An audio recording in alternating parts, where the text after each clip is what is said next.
رسالت مآب جب دنیا سے گئے تو اب چشم کشا انکشاف یہ ہے کہ جب سقیفہ میں مسلمانوں نے اپنا پہلا خلیفہ چنا تو اب اسلام کے ساتھ سب سے بڑا ظلم یہ ہوا کہ رسول کے جانے کے فوراً بعد حدیث بیان کرنے پر پابندی لگا دی گئی۔ میں نے پہلی مجلس میں کہا تھا کہ قرآن اور نبی یہ ہم تک پہنچنے کے لیے دو سورسز ہیں، ایک تفسیر اور ایک حدیث۔ قرآن ہمیں بغیر تفسیر کے سمجھ میں نہیں آتا اور دین ہمیں بغیر حدیث کے سمجھ۔ اب ہم نے نبی کی سیرت لینی تھی احادیث سے، ہمیں نبی کی زندگی کا پتہ چلنا تھا احادیث۔ نبی کے فوراً بعد پہلے خلیفہ کے دور میں باقاعدہ پابندی لگ گئی کہ کوئی بھی نبی کی حدیث بیان نہیں کرے گا۔ آپ انٹرنیٹ پہ جائیے گا، آپ اس لفظ کو صرف اتنا لکھ دیے گا، ان الصدیق جمع، آپ کی پوری متن آگے کھل کے سامنے آ جائے گا کہ پہلے خلیفہ نے نبی کے جانے کے بعد اعلان کیا کہ جس کے پاس جو جو حدیثیں لکھی ہیں وہ لے کے آئے۔ یہ اقرار آپ کو اہل سنت کی کتابوں میں بینہ طور پر ملے گا کہ جب انہوں نے کہا کہ لے کے آؤ تو جس صحابی کے پاس ایک حدیث تھی وہ ایک لے آیا، جس کے پاس دو تھی وہ دو لے آیا، جس کے پاس 10 تھی وہ 10 لے آیا، جس کے پاس 70 تھی 70، 100 تھی 100 لے آیا۔ اس دور میں چمڑے پر، درخت کی چھال پر، کپڑے پر لکھی ہوئی حدیث ہوتی تھی۔ جب یہ حدیث آ گئی تو اب یہ اقرار اہل سنت کتابوں میں ہے کہ وہ جو احادیث اکٹھی ہوئی پہلے ہی دن وہ 500 تھی، انہوں نے 500 کی 500 احادیث اپنے سامنے آگ لگا کے جلوا دی،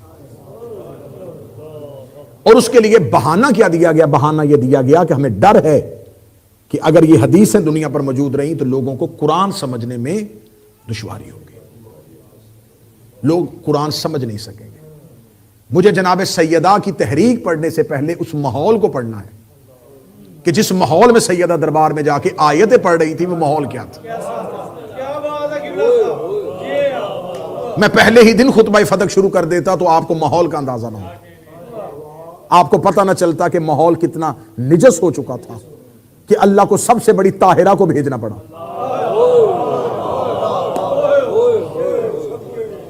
یہ میدان جنگ کا قوانین میں سے قانون ہوتا ہے کہ ہمیشہ سامنے والا کو دیکھ کے پھر مد مقابل بھیجا جاتا ہے۔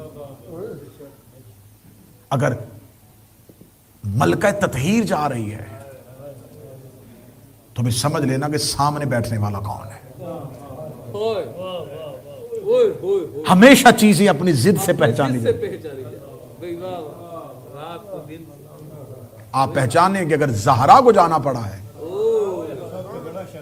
تو پھر آگے کون ہوگا۔ میں ماحول پڑھنا چاہ رہا ہوں کہ پہلے ہی لمحے میں 500 حدیث حضور جلوا دی گئی۔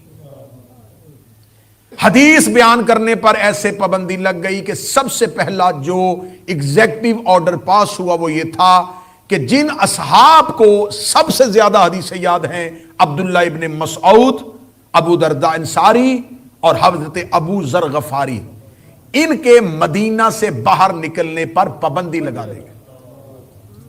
یہ مدینہ سے باہر نہیں جا سکتے، اور اگر یہ مدینہ کے اندر رہیں گے تو یہ کسی کو حدیث نہیں سنائیں گے، یہ بالکل نہیں بتائیں گے کہ ہم نے نبی کو کیا کہتے ہوئے سنا۔ پہلا 2.5 سال کا دور اسی طرح گزرا کہ حدیث نہ بیان ہو رہی تھی، نہ حدیث کو آگے بیان کیا جا رہا تھا، اور جن کے پاس احادیث تھی انہیں زندانوں میں اور گھروں میں محصور کر دیا گیا تھا۔ ان 3 ہستیوں کی میں محنت بتانے لگا ہوں، انہوں نے پہلے 2.5 سال پہلے خلیفہ کا دور نہیں، دوسرے خلیفہ کے 10 سال کے دور بھی گھروں میں اندر گزارے۔ 12 سال یہ 3 صحابی، ان کے مدینے میں نکلنے پر پابندی تھی۔ اگر کوئی شخص ان کے پاس کھڑا ہوتا، دربار میں اطلاع مل جاتی، اس شخص کو گرفتار کر لیا جاتا کہ تو ان کے پاس کیوں کھڑا تھا۔ اب یہ دور، پہلا دور گزر گیا اور حدیثیں نشر ہی نہیں ہو رہی، دین پتہ ہی نہیں چل رہا، نبی کیا کہہ کے گئے تھے، وضو کے احکامات کیا تھے، غسل کے احکامات کیا تھے، صدقہ کس کو دینا ہے، زکوٰۃ کیسے دینی ہے، یہ تمام نصاب جو 23 سال میں نبی نے مرتب کیا تھا، جو آنے والے اس پہلے دور میں آگے منتقل ہونا تھا، وہ ہوا ہی نہیں۔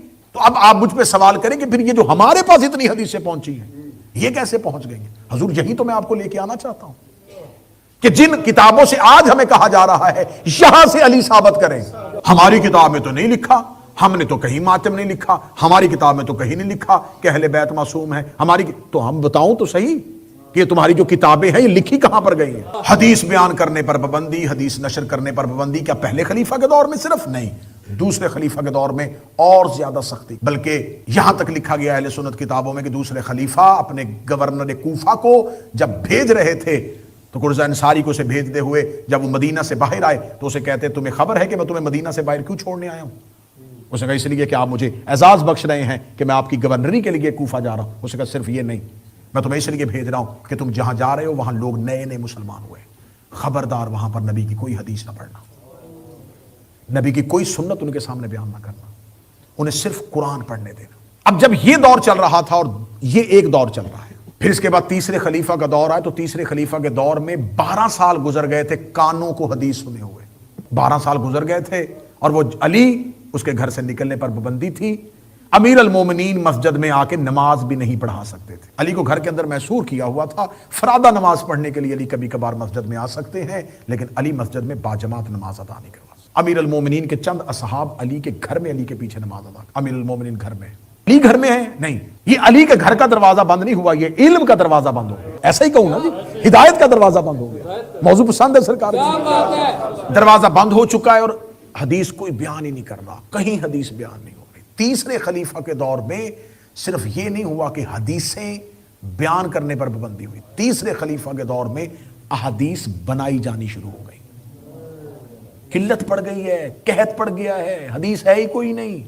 انہوں نے کہا ایسے لوگوں کو بلاؤ جو حدیثیں بنائیں، ایسی حدیث بنائیں، ایسی حدیث بنائیں کہ ان کو سونا چاندی درہم و دینار تول تول کیے جاتے تھے حدیثیں بیان کرنے۔ یہ سلسلہ چلتا گیا، اہل سنت کے امام ہیں، امام نسائی ان کا نام ہے، اہل سنت کی 6 بڑی کتابوں میں سے ایک بڑی کتاب سنن نسائی ان کی ہے، جہاں جا کے انٹرنیٹ پہ سرچ کیجئے گا امام نسائی کی موت کی وجہ کیا بنی،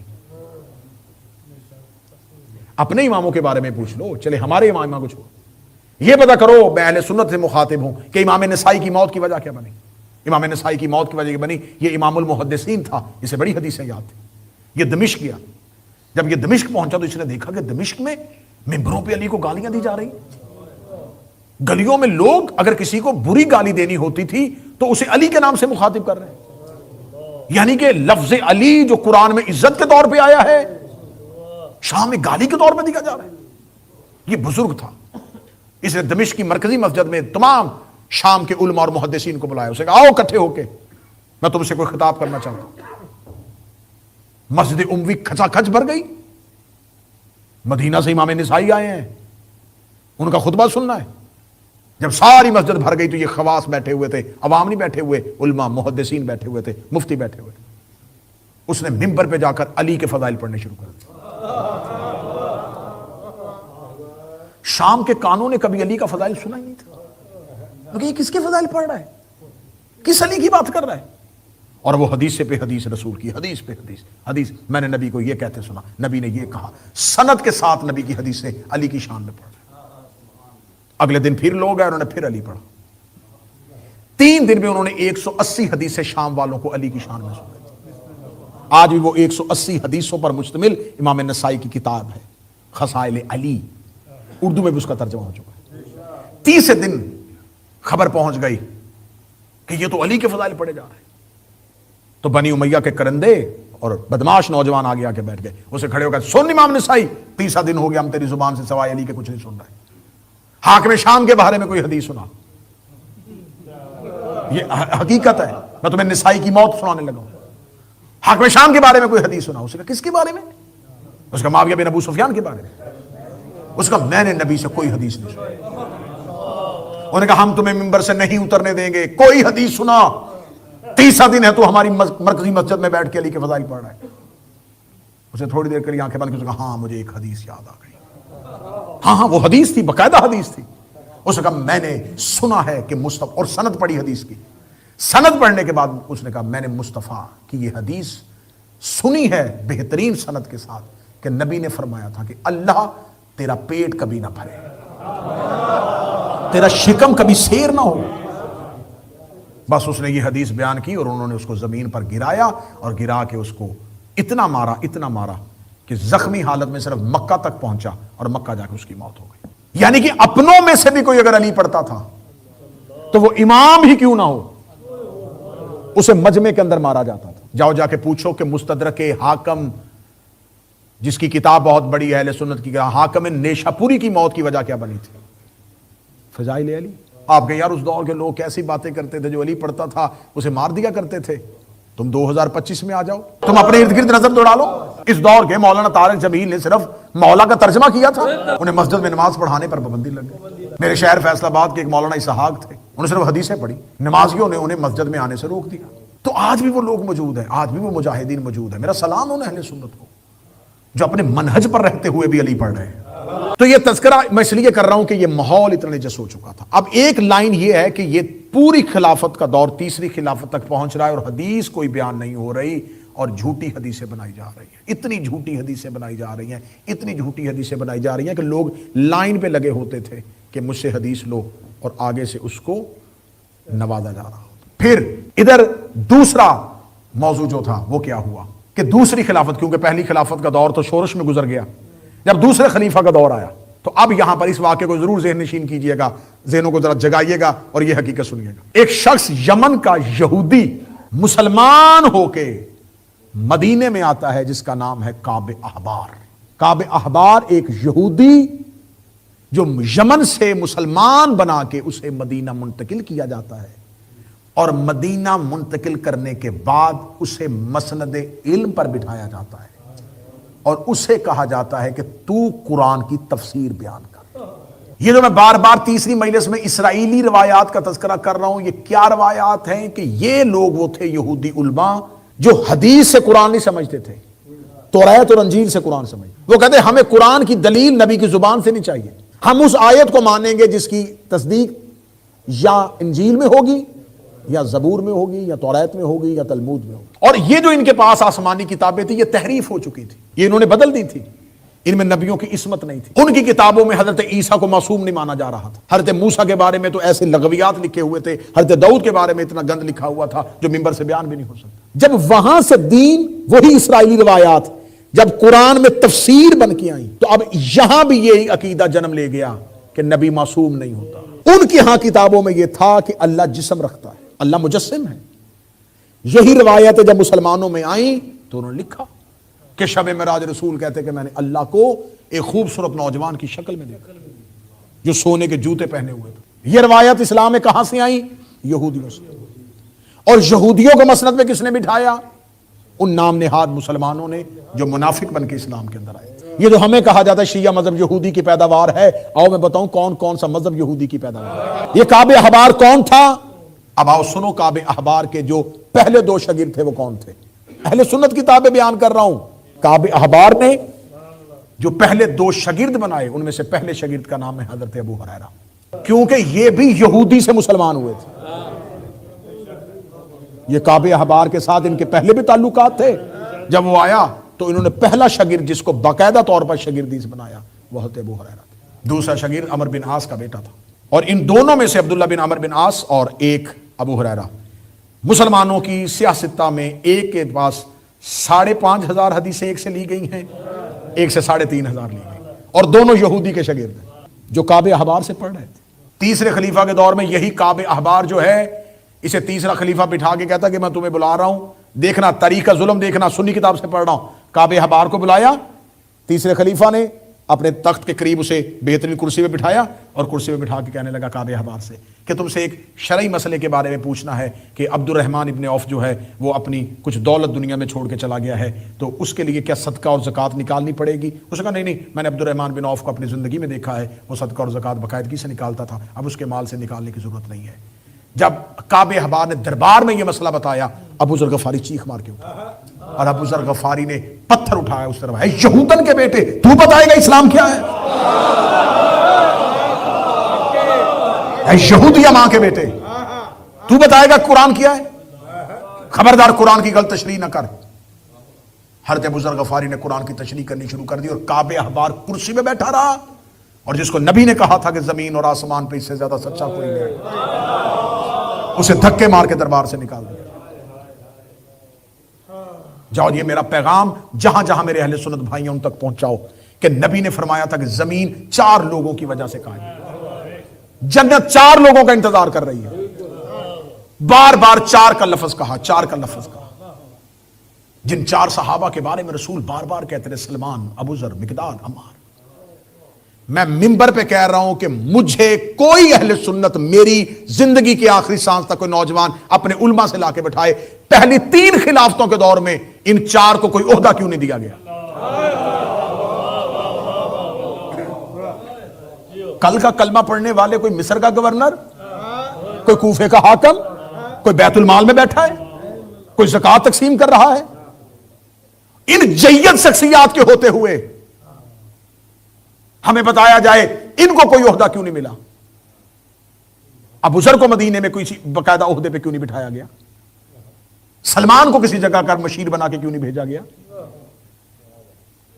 اسلامی لشکر پہلے خلیفہ کا دور تو نہیں، دوسرے خلیفہ کے دور میں باقاعدہ گئے، ایران تک لشکر گئے، روم تک لشکر گئے، کسی لشکر کی سربراہی علی نے کیوں نہیں کی؟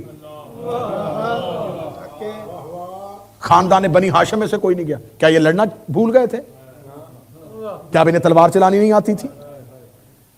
کیا اب ابو ذر سچا نہیں رہا؟ کیا سلمان من اہل بیت نہیں رہا؟ پھر دونوں میں سے بریڈ فوڈ والوں ایک بات ہے، یا وہ 4 اس اہل نہیں تھے یا پھر حکومت اس اہل نہیں تھی،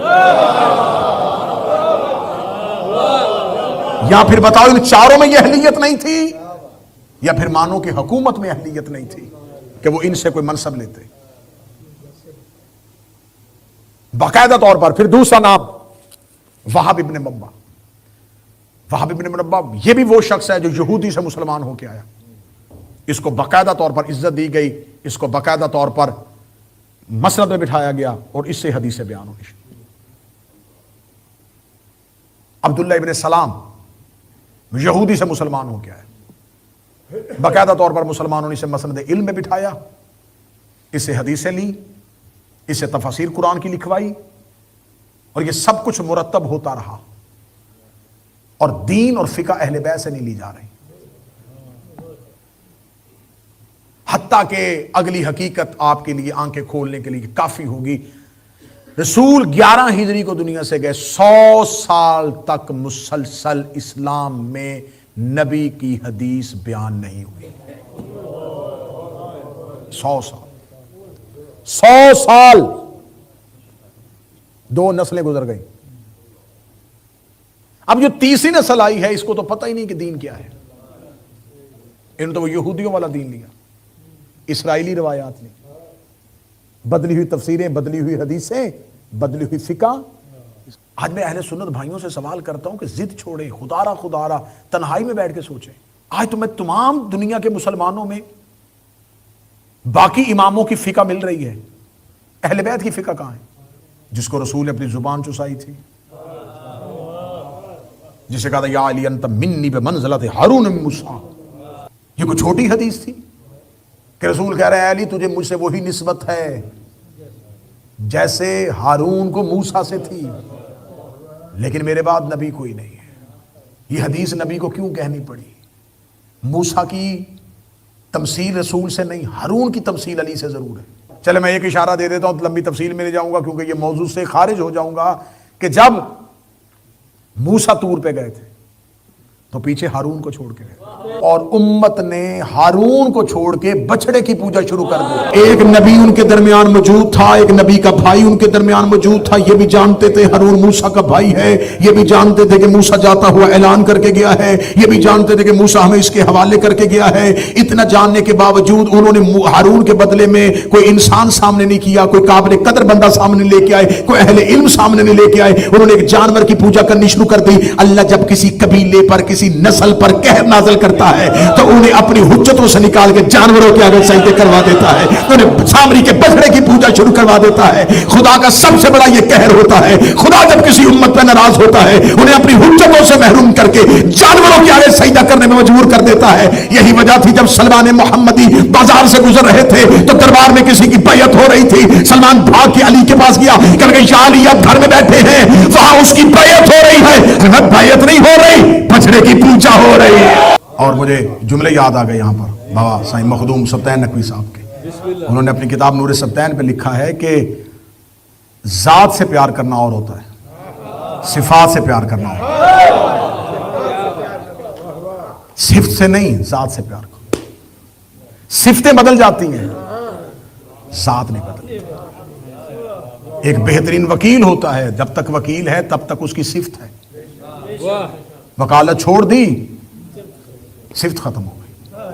طبیب ہے، ڈاکٹر ہے، انجینئر ہے، خطیب ہے، ذاکر ہے، صفت سے پیار نہ کرو،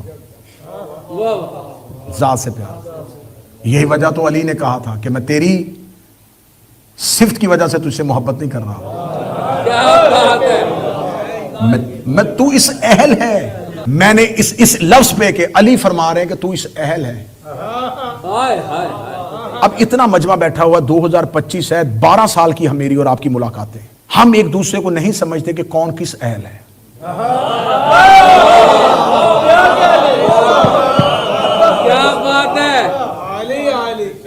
کوئی نہیں کسی کو سمجھتا کہ کون کس اہل ہے۔ یہ بہت زیادہ جاننے والا بھی اہلیت کو اتنا ہی جانتا ہے جتنی اہلیت ظاہر ہوتی ہے۔ کیا بات! کائنات آدم و عالم میں واحد علی ہے جس نے اللہ کی اہلیت پہ بات کی، کسی نے اس کی اہلیت پہ بات نہیں۔ اس نے سجدہ بھی اسے کیا جسے اہل پایا۔ تو جو سجدہ کرنے سے پہلے اہلیت دیکھتا ہے وہ کسی نا اہل کی بیعت کیسے کر سکتا ہے؟ جتنا دین ہے یہ مصطفیٰ کی صفات کا ہے۔ نماز ذات مصطفیٰ سے نہیں ملی، صفات سے ملی، کیونکہ رسالت محمد رسول اللہ نبی کی صفت ہے، محمد نبی کی ذات ہے۔ دین رسالت سے ملا ہے، رسالت ذات نہیں ہے، رسالت صفت ہے۔ لوگوں نے نماز صفت سے لی ہے، روزہ صفت سے لی ہے، زکوٰۃ صفت سے لی ہے، حج صفت سے لی ہے۔ یہ جتنا دین ہے یہ صفتوں سے ملا ہوا ہے۔ تو آپ بتاؤ محمد کی ذات نے کیا دیا ہے؟